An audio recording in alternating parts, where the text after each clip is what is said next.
So you just dropped something on us just as that record was playing there, and you don't generally talk politics with your brother, and of course you've had to speak politics with your brother for the first time in quite a while, and you are different sides of the divide, aren't you? Yeah, so, and he was basically wiping your nose in it, right? He was having none of the Democratic platform. He was, it's one way to keep your family happy is just not discuss politics, and there's going to be a lot of politics discussed over this week in American Thanksgiving. Oh my God, there's going to be food thrown and unhappy people and relationships broken up. But yeah, we did.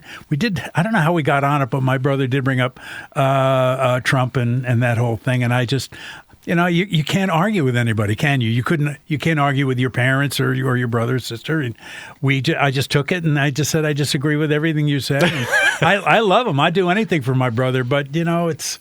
And what are you gonna do? You can't win. No politics at the dinner table over Thanksgiving, guys. Oh my God. I can only imagine what it's going to be like. We'll talk about Thanksgiving, before we go today. Yeah. But let's take a look at some of the stories that are making the headlines in the US of A. Amazon workers in 20 countries talking about striking on Black Friday. Better workers' rights and climate action on the bill. But also Israeli killing of journalists in Lebanon could be a war crime. What are we talking about? This was another headline today. I see what we're talking about. But first off, then, the Amazon workers in 20 countries. Let's talk about something really important. Including the U.S. Yeah, making sure you get your Q-tips and delivered to your home. I would tell people, if you're going to order something by Amazon, I'd do it now.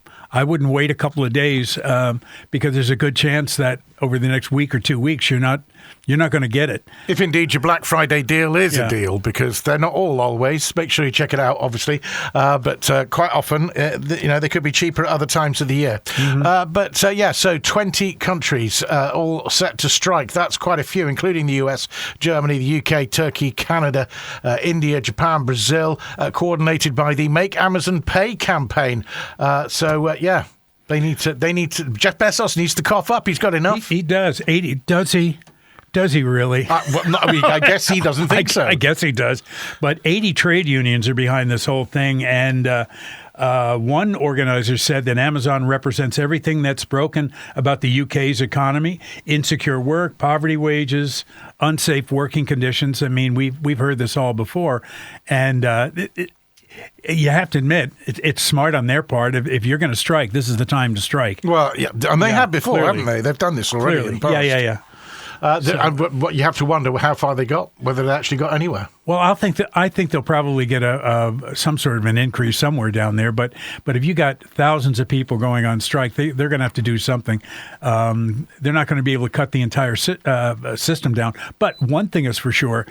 They are the way they become decentralized over the years, and they've got outlets in every country and multiple outlets in the States. They must have 10 or 12 outlets in the country, distribution centers.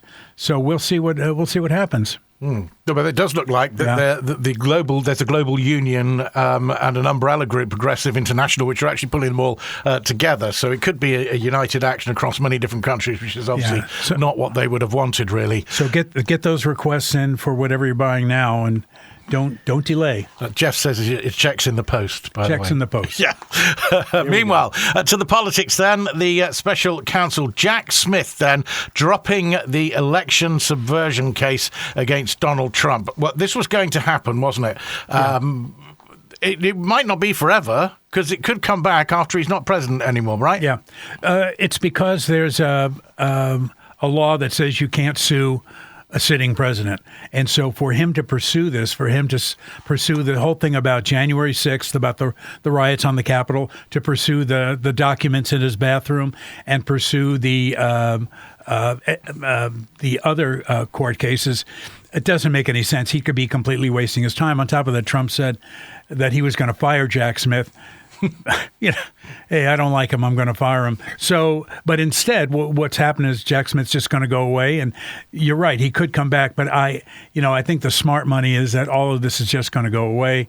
And I think the phrase that we could use from the movies is he got away with it. Well, I thought that he could probably pardon himself anyway, but nobody's ever done that. So we're not going to see that happen now anyway, are we? No, nobody ever had to do it. But yeah, he's threatened to do that. But now with Jack Smith dropping all the claims, he's just going to be out there by himself. Now, one thing you need to know is that a lot of these states are still going to be pursuing. The state of Georgia can still sue him. The state of New York can still sue him. Mm-hmm. So that's still hanging out there, but that's kind of a lesser charge.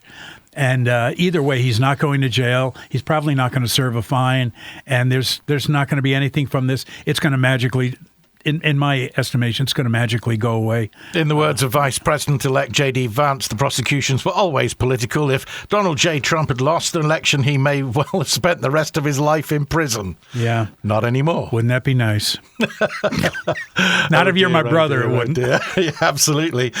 So, meanwhile, there's obviously plenty happening on the Trump front, and his pick for the Pentagon, basically attacking the United Nations and NATO, urging the US to ignore Geneva Conventions as well. This is Pete Hegseth, right? Yeah, this guy Pete Hegseth he's the one who's the Fox Weekend co-host, and he is really, really carrying the banner for Trump. And he's the nominee for Secretary of Defense. He's the nominee for Secretary. I have to say nominee still at the moment. That is right. He is the nominee for the Secretary of Defense, arguably one of the 2 or 3 most important positions. He controls the most powerful, or would control the most powerful army in the world, and he hates Turkey. He hates NATO. He is very, very pro-Israel. Very pro-Israel. And he said, if you love America, you love Israel. And that's one way to put it. But he thinks that everybody is, as he says, sucking off the U.S. teat, and is everybody should be beholden to the U.S. and everybody needs to pay their fair share. And there was another quote, Fitz. Yeah. Europe has already allowed itself to be invaded. Yeah, I thought that was a very telling remark. I don't know whether he's talking about World War II or World War I. I have no idea. Yeah, twice, he said. So it allowed itself to be invaded. So he was talking about both world wars. But for somebody to say the defense of Europe is not our problem, been there, done that twice, which is what you mean, it's to me, it's coarse, it's indefensible. It's enough to raise the hairs on the back of your neck if you live in Europe or anywhere else in the world, and you're an ally of the country. So he's basically saying, look, we're not going to be there to defend you anymore. We're not going to be playing this game with you anymore. And it's kind of sad. So we'll see what happens, whether he backs off. Now, the most important thing is whether or not he's even confirmed.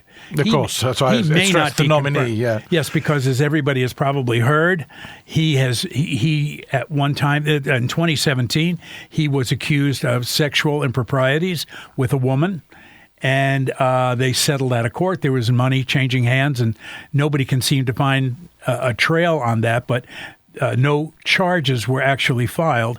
So inadvertently, you can't look at it and say, well, he didn't do it then. He admitted that he had relations with this woman, but he says it was consensual. But that, like a lot of the stuff Trump does, that's that dark cloud that's hanging over this whole thing.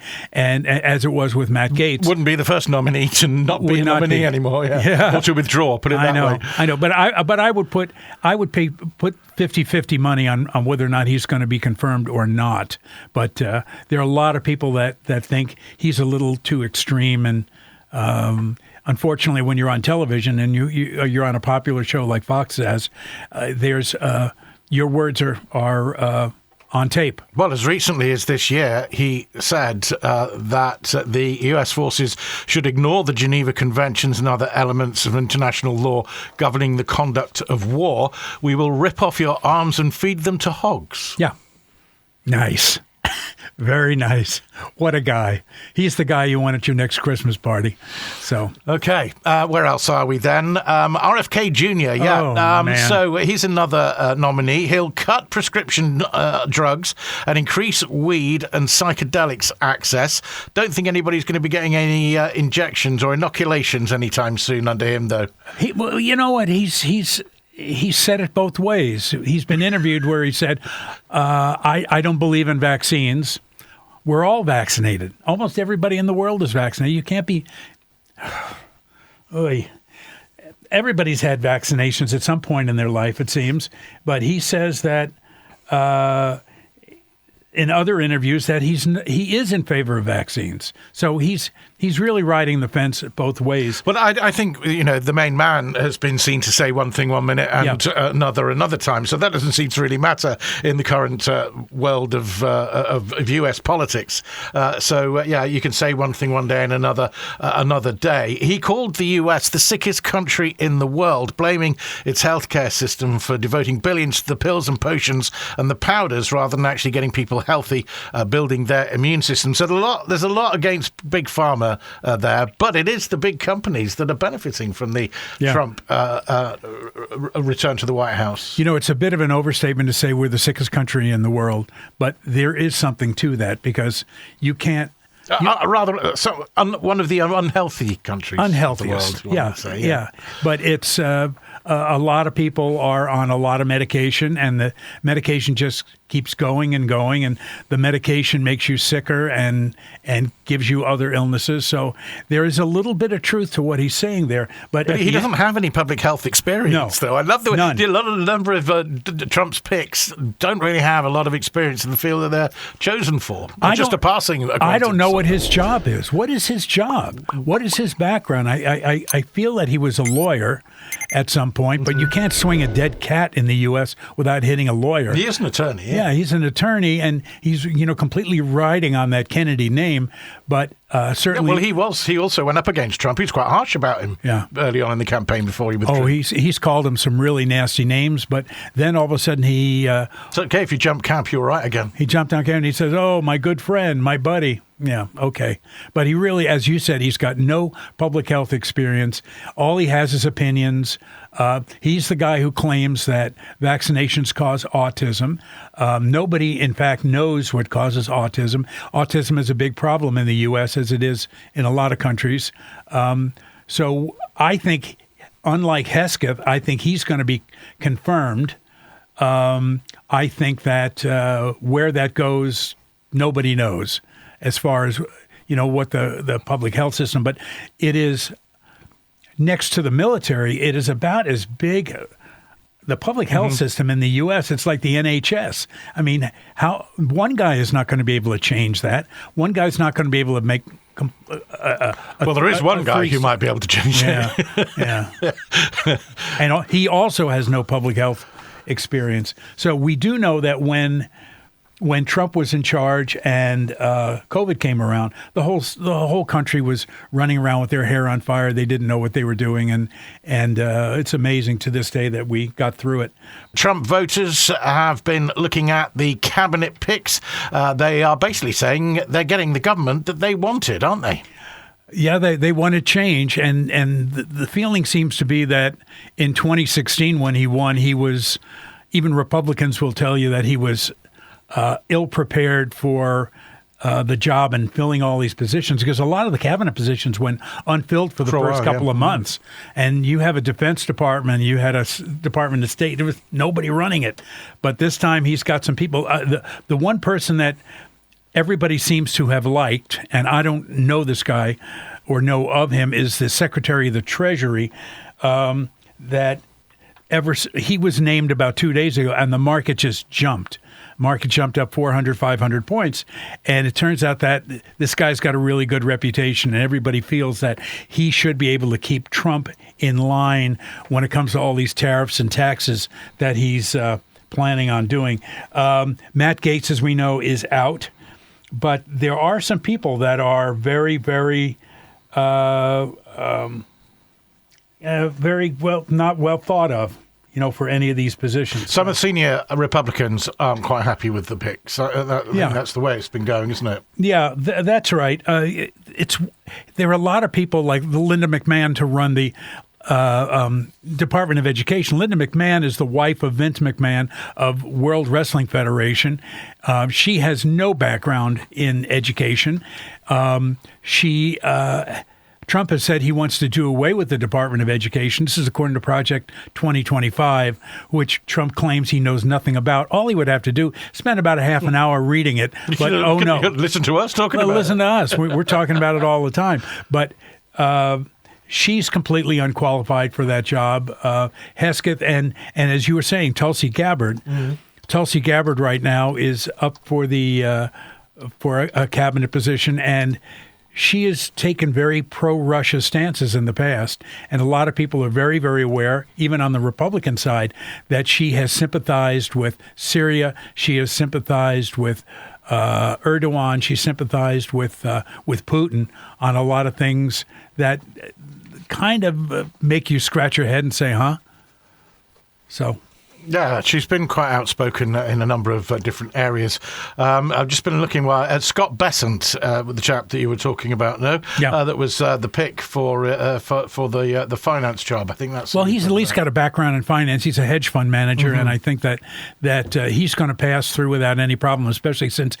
Right after they announced him, we know how reactive the stock market would be. As soon as that happened, the market jumped, meaning the markets have been buoyant, though, anyway, since Trump's victory. But they certainly did like that choice. Yeah, that's very true. That's very true. Ever since he was named, a lot of people have made a lot of money on the market over the past 2 weeks. So we should be concerned about Tulsi Gabbard, basically. That's what you were saying. Yeah, I think so, because... I have real doubts that she's going to be confirmed. But, as a lot of people know, she was a Democrat.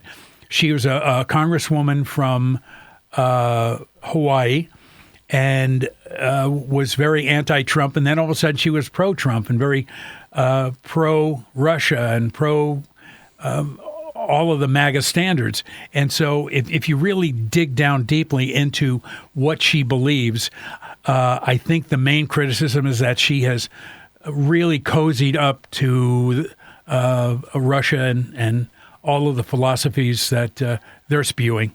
Okay. Meanwhile,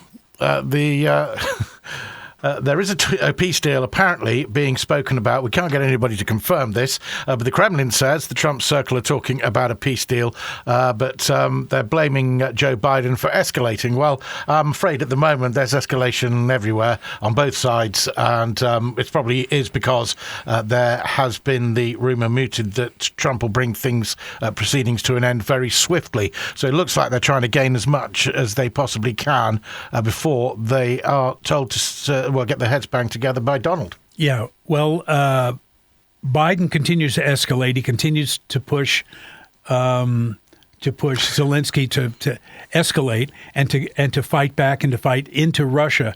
Whereas, well, I think the fact that the North Koreans might have had something to do with that. Might have something to do. I mean, I don't like this. Like he's escalated, she's escalated, whatever. There's been escalation on both sides, and they've been reacting to situations. And everything that we're seeing though is that the Russians have run out of soldiers.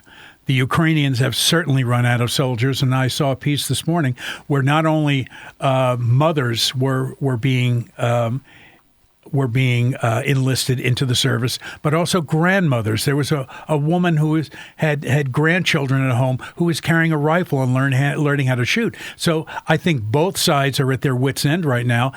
Trump wants to negotiate, but from everything I've read, what he wants to do is negotiate that part of Ukraine will stay in Russian hands. That's his solution. Yes, we can have a ceasefire. Yes, we can have peace. But Ukraine is going to have to give up all of the areas that Russia is currently occupying. No, that's not on the table as far as Ukraine is concerned. Ain't going to happen. Not even Crimea is on the table. No. So, that probably doesn't look like being over immediately. But at the same time, as you said, that both sides have been suffering terribly, and Putin's 3-day war has turned into a 3-day war, which nobody really can manage. And of course, the nuclear rhetoric is getting ramped up, day by day. On our news this morning, we've got the Spanish government furiously writing their war journal, basically explaining to people how to react if the war comes as far as the Iberian Peninsula. You've got Germans researching bomb shelters, and of course Finland. Basically, everybody's ready to fight above the age of 10. So it is a threat. It's a big threat. It's not just for Ukraine. It is for the whole of Europe. And the sooner that people really get on board with sorting things out, the better. The European Union today have been talking about it. They are saying that they will support. They are moving the area of supporting Germany to somewhere else, so it doesn't have US influence over it. But I wonder if it's not all a little bit too late here for a number of these things to happen. But we'll see. We don't know really what Trump is going to say or how he's going to end this in the first day of his. He's going to be doing quite a lot on his first day, though, isn't he? Let's face it. Well, that's what he says. I'm going to do. Very first thing I'm going to do is then he lists 20 things. But your point is well taken that America's looking at this as how it's affecting them. Everything is about them. Everything is about how many bombs we have, how much money we're spending to come over here. But this is affecting every single country in Europe now, as you pointed out, and it's absolutely true. It's Spaniards building, Germans building bomb shelters, Spaniards wondering what to do, where we could go, what we could do, and there are a couple of dozen countries that are involved in this thing right now. So we would love it if it were ended. I mean, I think we all have to be really clear. We would love it if it all ended now, but it doesn't appear that that's going to be the case, at least in the foreseeable future. And of course, as we know, Donald Trump, a lot of what he was talking about when he was vying for his next presidency was about America first, making, beginning at home. And that's certainly the big thing that's been in the news in the past day or so. It's about deportation, getting rid of the people who don't have the papers to be in the US of A, which works for a lot of the people that voted for Trump, but maybe not so much for farm owners and people who run big farms who need those workers in the country to help them farm the crops, as we've seen since Brexit in Britain. So there are 2 million farm workers in the country. That's a lot of people. And half of them are undocumented by estimation. So for the new head of what am I saying? The borders are. Yeah. Mm-hmm. This guy Tom Homan is talking about just kicking everybody who's illegal out of the country. Well, it's estimated there are 20 million people. There are 1 million working in the farm business, and as Americans know, these are the people who pick the crops. There are very few Americans who are picking crops and working at slaughterhouses and that sort of thing. So the Homan clarified by saying, well, the first thing we're going to do is we're going to go after people who are criminals, people who are bringing drugs, people who are bringing illegal and doing illegal things in the country. That's what we're going to do. And then, of course, anybody who's in the country illegally after that. So I just think that there's going to have to be a compromise. There should be some sort of a path for a lot of illegal people to be given citizenship papers, or possibly there's a thing called an H-2A visa, which means that somebody can work in the country legally, and they're paying Social Security and they're paying into the system. But that's only a couple 100,000 people. So they still have a couple of million people they have to get into this system. It's the only solution. It's a big job. If they kick all these people out, and the cost of food is going to go way up. Of course. And there aren't going to be, all of a sudden, there are going to be a lot of empty shelves. I mean, there's not going to be any lettuce. There's going to be no broccoli, tomatoes, potatoes, what have you. You might say potato. Yeah. It's not just a big sweeping statement that's going to solve everything, is it? As we were seeing during the campaigning, but plenty to be done on the first day, and tariffs as far as the eye can see, also being mooted or being talked about today, and worrying places like Canada and the like. As the headline, I think, was about Canada and a few other places, wasn't it? If we go back to that. Yeah, Mexico and China. That was it, yeah. But he's tying these to drugs. That's the big thing. Everybody thinks about tariffs and trying to dissuade the Chinese from flooding America with cheap products. But that's true of every country in the world. We all have Chinese products, and any Americans who are in the States listening to this now, we have just as many products here in Spain or in Germany or in the UK. They're prevalent. They are everywhere. And leveling a tariff is not going to keep them from coming in. But what the U.S. is trying to do is to get the chemicals. So Mexico and Canada are basically flooding the U.S. with fentanyl, particularly. Also, it's a migrant issue there. And, of course, China flooding the market with cheap, with the base for the chemicals that make the drugs that are causing a problem. It's not a bad idea. Let's face it. It's not a bad idea. But for Trump to say, the tariffs, when a tariff is levied, that means China's paying for it. China's not paying for a tariff. It comes back on America. A tariff America. is a tax. It means that you're going to be paying more for this Chinese material. Now, if that gives you pause to say, hey, I don't want to buy this product because it's Chinese, that's entirely up to you. But you're right about that. Tying it into to a country, to any country that's flooding your country with fentanyl or drugs to make fentanyl, which is a huge problem in the world, but a massive problem in the United States right now, is the amount of drug addiction due to fentanyl, and which, as everybody knows, is a man-made drug. None of it occurs in nature. Then I think that there's something to that. Whether or not he's going to be able to get that done, I don't know. I did have a figure, actually, but it's gone now. Oh, there it is, actually. That $2,400 a year is what the trade tariffs could potentially cost U.S. consumers. Well, the thought seems to be that this guy, Scott Bessent, who's the hedge fund manager, is going to be Treasury Secretary, might be able to talk Trump off the ledge a little bit here and get him. Because remember, in the campaign, he was going, I'm going to put 1,000%. It's meant to be tariff on everybody, and 2,000%, and everybody's going to pay but us. Well, hopefully this guy who's the Secretary of the Treasury is going to be able to talk him down a little bit. Meanwhile, you didn't get to see Wicked yet, and you were dying to see it. Defying the box office. It's huge. It's bigger than any other film. Have you seen the play? I haven't. No, I know it's beaten all Broadway's plays that have gone to film. Right? I saw it on Broadway. I saw it in another city and loved every minute of it. Was Ariana Grande on Broadway? No, she was not on Broadway. She would have been very, very young. But, I mean, the show's been around for 20 years, so it's a great, great show, and I can't wait to see it. I'm dying to see it, so I will see it. So $114 million is in the U.S. and 164 worldwide, so that's pretty good. I want to see Gladiator 2 also. That's the same thing. I'm not that kind of guy. I'll see the musical and I'll see the Gladiator movie. What are you saying? I'm saying I go both ways. That's what I thought you were saying. That's what We've got some AC/DC on the way. Meanwhile, Macy's says that an employee hid up to $154 million in expenses. How would one employee I read this story, hide that amount of money? I read this story up and down. I had to look at it again, too. And I can't figure out how. And to say that this guy is or this person is a former employee goes without saying. But I read the story 3 and 4 and 5 times, and I still don't know how you bury this sort of money. But it's delayed. Macy's have not been able to release their third quarter earnings because of this. $154 million buried somewhere. And all in shipping charges, right? Shipping. It's probably hidden somewhere in the Bloomingdale's account. Yeah, in Bloomingdale's account.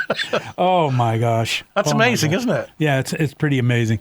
And it all comes right before Macy's big time of the year. Of course. All eyes in the country are on Macy's with the parade, and sure. Excellent. Okay, so Thanksgiving then.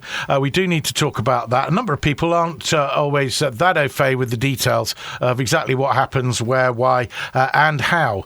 So how did it all start? Well, when I was a boy... This is a very, very long time ago. Is that actually when America came together? In 1620.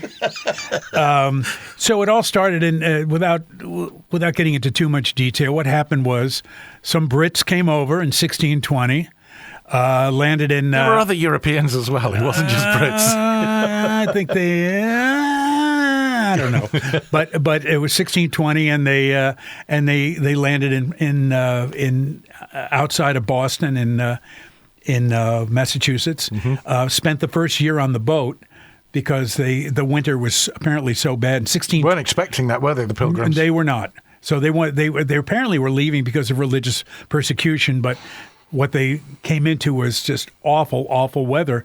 And so they stayed on this boat, the Mayflower. They weren't doing very well, really, were they? No. And they were eating things like birds, fish, seals, things like that. They were not eating turkeys and that sort of thing. In 1621, the Indians who were living in the area. The Red Indians, the Native Americans. The true Native Americans invited them to have a feast.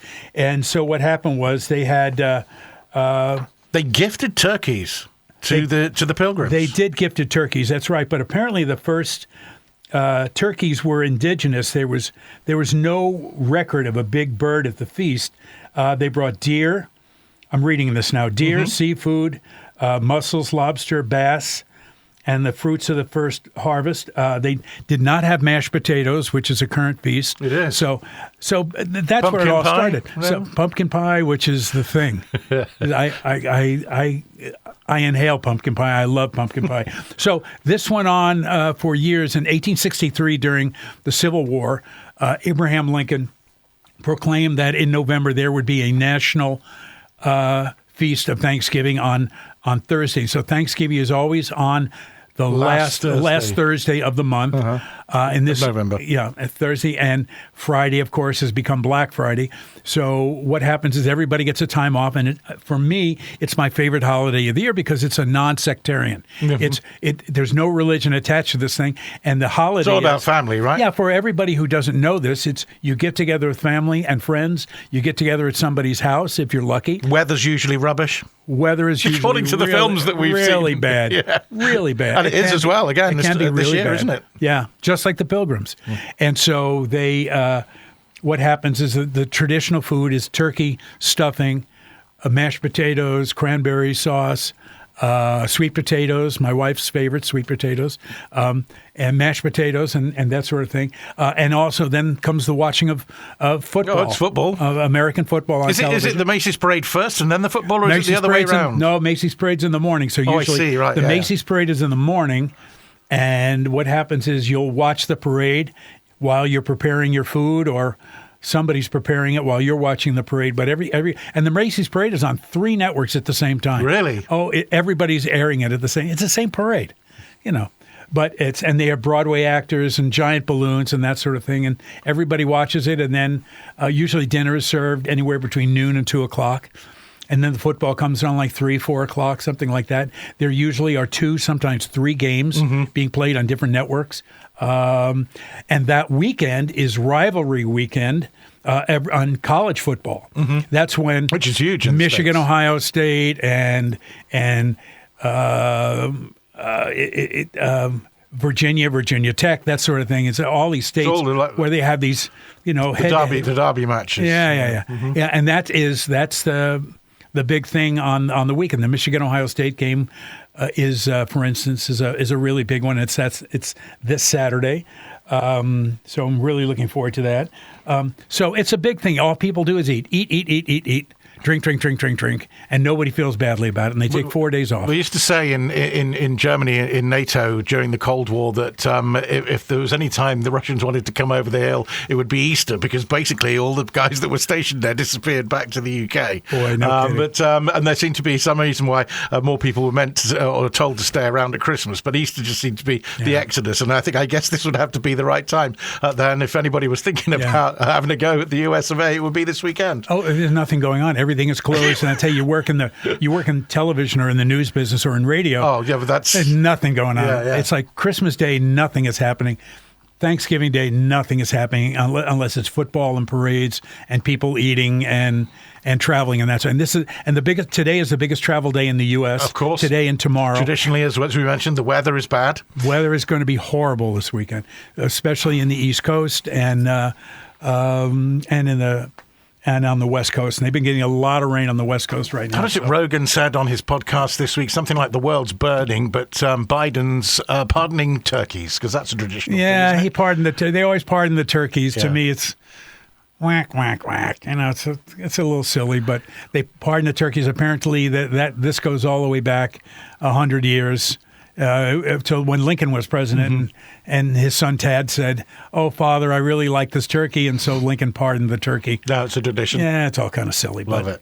Well, have a great Thanksgiving weekend. I hope you get together with the family at some point, at some time. I know it's going to be a little bit difficult, but it should happen at some point, right? I'll be back.